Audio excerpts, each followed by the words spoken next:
అనారోగ్యం, ఉద్యోగం, వ్యాపారం అప్పులతో బాధపడుతున్నారా? వెంటనే జేకేఆర్ గురువు గారికి కాల్ చేసి అపాయింట్మెంట్ తీసుకోండి. Hello Ram sir. హాయ్ నారాజు. విజువలైజేషన్ 2.0 హ్యాపీ మనీలో. సో ప్రీవియస్ వీడియోలో మీరు వెల్త్కి రిచ్కి ఉండేటువంటి డిఫరెన్స్ని చాలా డీటెయిల్డ్గా మైన్యూట్ లెవెల్ నుంచి చెప్పారు. Very good subject. అండ్ మనిషి సంపాదించుకున్న దాన్ని కూడా నిలబెట్టుకోవటం అనేది చాలా కష్టంతో కూడుకున్న పని. అది ఎలా నిలబెట్టుకోవాలో అనుకునేటువంటి వాళ్ళకి మాత్రం ద బెస్ట్ వీడియో అని చెప్తాను నేను. Thank you. సో ఈ వీడియోలో ఏం చెప్తున్నాను నారాజు, మనం మనీ అనేసరికి మనిషి రకరకాలుగా ఆలోచిస్తుంటాడు. ఏ ఇద్దరూ ఒకేలాగా ఆలోచించరు. అసలు మనీ మైండ్స్ ఏంటో ఇవాళ తెలుసుకుందాం. షూర్. ప్రపంచ దేశాలన్నింటిలోనూ జపాన్ చాలా డిసిప్లిన్ దేశం. వాళ్ళు నమ్మే ఫిలాసఫీ ఏంటంటే spend well, save well, live well. ఖర్చు పెట్టు కానీ పొదుపు చేయి, జీవితాన్ని బాగా ఆనందించు.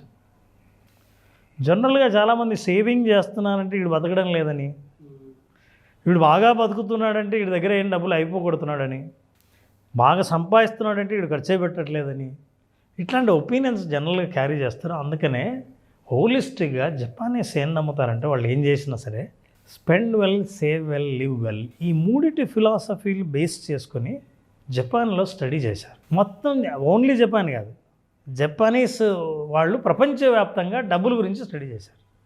అసలు మనీ మైండ్స్ ఎట్లా ఉంటాయి, మైండ్లో ఎలా ఆలోచిస్తారు మనీ గురించి, ఆ ఆలోచన కారణాలు ఏంటి, అట్లా ఆలోచన చేసినప్పుడు వాళ్ళు what they felt is that 3 types of money minds ఉన్నాయి. వీటిని మైండ్ సెట్స్ అంటారు. మైండ్ సెట్ ఏర్పడడానికి 3 రకాలైన మైండ్ సెట్ ఏర్పడడానికి కారణాలు ఏంటి, అసలు ఆ మైండ్ సెట్ లక్షణాలు ఏంటి, ఈ మైండ్ సెట్ ఏర్పడింది కాబట్టి దీనివల్ల మనం నిజంగా డబ్బులు మన జీవితంలో నిలబడకుండా ఉన్నాయా, సంపాదన లేకుండా ఉన్నామా, ఉన్న డబ్బును మనం నిజంగా పెంచుకోలేకపోతున్నామా అనే విషయాల్ని వీటన్నింటినీ మనం తెలుసుకోవాలంటే జపనీస్ వాళ్ళు నమ్మిన ఈ 3 రకాల మైండ్ సెట్స్ ఏంటో తెలుసుకోవాలి. మొట్టమొదటి మైండ్ సెట్ నారాజు కంట్రోల్ టైప్. వీళ్ళు కంట్రోల్ చేయాలనుకుంటారు. ఏం కంట్రోల్ చేయాలనుకుంటారు? యాక్చువల్గా మనీ అంటూనే వీళ్ళకి లైఫ్లో కొన్ని అనుభవాలు ఉంటాయి చిన్నప్పటి నుంచి. ఈ అనుభవాల వల్ల ఏంటంటే మనీ అంటూనే ఆ అనుభవము ఎమోషన్గా మారి ఎమోషనల్గా మారిపోతారు. చూడండి, ఎంతమందికి అనుభవం లేదు. మనం మామూలుగా ఉంటాం, ఏం సుబ్రావు బాగున్నా మీరు బాగున్నారు, చాలా రోజులు అయింది సార్, మీ దగ్గర ఏమన్నా ల్యాక్ అప్పు ఉంటే అడుగుదామని వచ్చాను. ఫేస్ మారిపోయింది. అడుగుతూనే వెంటనే ఇన్నాళ్ళు సుబ్రావు మీద ఉన్న అభిప్రాయం మారిపోయింది. నీ రియాక్షన్ చూస్తూనే సుబ్రావుకు నీ మీద ఉన్న అభిప్రాయం పోయింది. మనకు లైఫ్లో ఉన్న అనుభవాలు మన అప్రోచ్ని, మన మైండ్ సెట్ని, పీపుల్ని ఎట్లా ఆలోచిస్తాయి అన్నది. ఈ కంట్రోల్ టైప్ ఎలా తయారయ్యారు, what do they believe, what is control for them అంటే చిన్నప్పటి నుంచి వాళ్ళు పొందాలనుకున్నవన్నీ డబ్బు వల్లే నేను పొందలేకపోయాను అన్న నమ్మకాలు ఏర్పాటు చేసుకుంటారు. మా ఇంట్లో డబ్బు లేదు, అరే నేను సైకిల్ కొందాం అనుకున్నా, సైకిల్ కొనిచ్చేవాళ్ళు లేరు. మా ఇంట్లో బొమ్మలు కొనుక్కున్నాం అనుకున్నా, ఎప్పుడు పక్కింట్లో కీ ఇచ్చే బొమ్మలు ఉండేవి, నేనైతే దూరం నుంచి చూడాల్సి వచ్చేది. మా ఇంట్లో డబ్బులే లేవు. నా ఎమోషన్ ఏంటంటే డబ్బులు అన్నది ఎప్పుడైనా సరే డబ్బులు వస్తే దాన్ని వదలకూడదు. మా ఇంట్లో డబ్బులు లేకే నేను ఏమీ అనుభవించలేకపోయినా, ఇంకా నా ఫ్యూచర్ అలా ఉండకూడదు అని వాళ్ళకున్న ఎమోషన్స్తో నాకు డబ్బులు లేవన్న ఫీలింగ్ రాకుండా ఉండడం కోసం దే డూ డిఫరెంట్ థింగ్స్. ఎట్లా చేస్తారు? By controlling their environment. వాళ్ళ చుట్టూ ఉన్న వాతావరణాన్ని కంట్రోల్ చేస్తూ they hope they can control their feelings. అంటే నా దగ్గర డబ్బు లేకుంటే మనుషులు ఎవరు రారు, ఫ్రెండ్స్ ఎవరు రారు అన్న నా ఎమోషన్ నన్ను బాధపెడుతుంది. కాబట్టి ఫ్రెండ్స్ అందరు వస్తున్నారు అనడానికి ఈ కంట్రోల్ టైప్ ఏం చేస్తారంటే విపరీతంగా ఖర్చు పెడతారు, లేదా అస్సలు ఖర్చు పెట్టరు. వాళ్ళ ఎమోషన్స్ దేంతో అయితే ఎలా అయితే ఏర్పడ్డాయో చిన్నప్పటి నుంచి, డబ్బు అంటూనే నాకు కలిగే ఫీలింగ్ ఎట్లా ఉందో ఆ ఫీలింగ్ నుంచి నేను దూరం అవ్వడానికి, ముఖ్యంగా నెగిటివ్ ఫీలింగ్ నుంచి దూరం అవ్వడానికి వాళ్ళు డబ్బుని సాధనంగా వాడుకొని వాళ్ళు ఖర్చు పెడతారు. నేనేమి మీరు అనుకుంటున్నట్టు పూర్ కాదు, నా దగ్గర డబ్బులు ఉన్నాయి అని they control the environment. Friends నా దగ్గరికి రావాలి, బంధువులందరినీ మనం మెచ్చుకోవాలి, ఈ సొసైటీలో ఉంటే మనకు గౌరవం ఇవ్వాలంటే మనం బాగుండాలని they try to control their feelings and emotions so that they use money. ఈ కంట్రోలింగ్ టైప్ వాళ్ళు పెట్టే ఖర్చు వాళ్ళ ఎమోషన్స్ని సాటిస్ఫై చేయడం కోసమే ఖర్చు పెడతారు అని అన్నారు. అది first type, they are controlling type according to Japanese. Second is indifferent type. వీళ్ళకు డబ్బులు అవసరం లేదు నారాజు. అవసరం లేదంటే డబ్బుల గురించి మాట్లాడు. ఆల్మోస్ట్ లైక్ డబ్బుతో సంబంధం లేని జీవితాలు గడుపుతుంటారు. నువ్వు అంటుంటావు ఏంటి డబ్బుతో సంబంధం లేదని.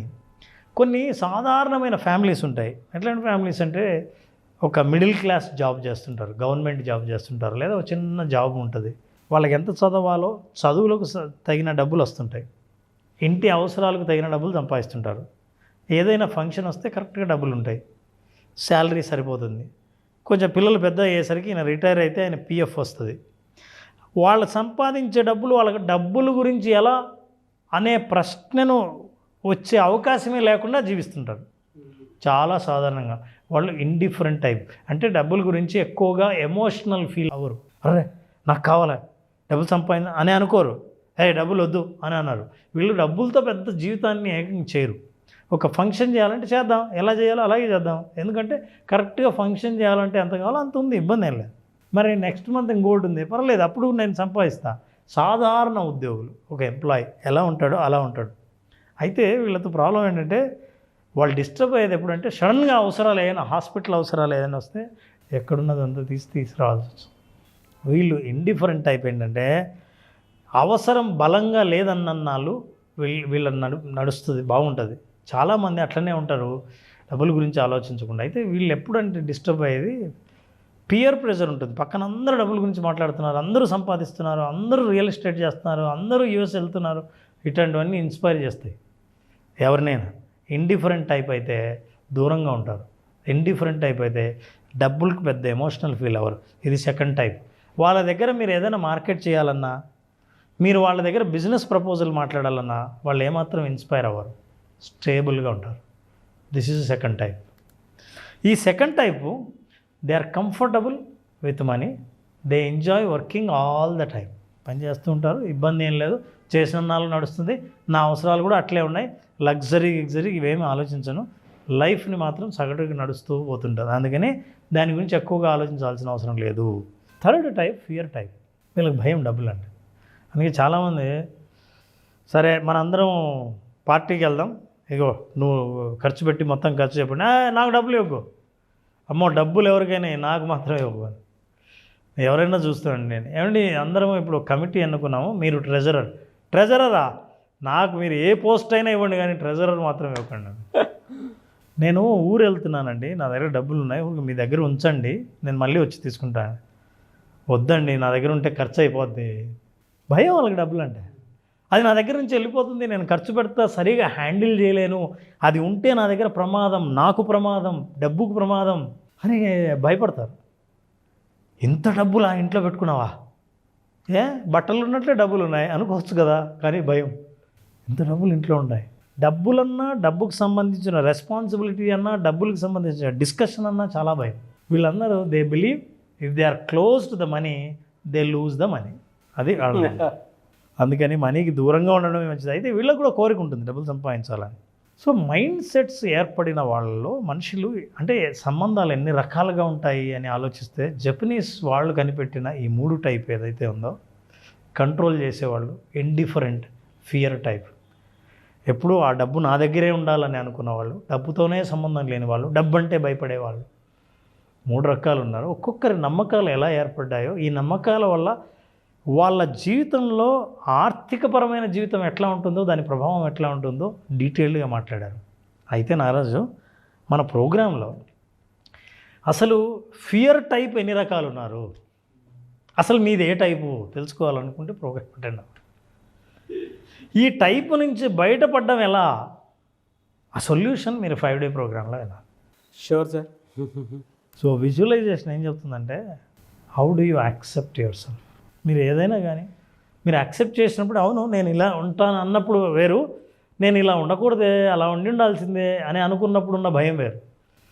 So visualisation will help people to accept themselves as it is. అందులో ఇందాక చెప్పిన మనీ ఫియర్ ఉంటుంది చూసారా, ఏదైనా చేస్తాను కానీ అది నాకు కూడా ఉంది సార్. ఇది మనకు చెడ్డ పేరు తెస్తుందన్న భయం కూడా ఉంటుంది.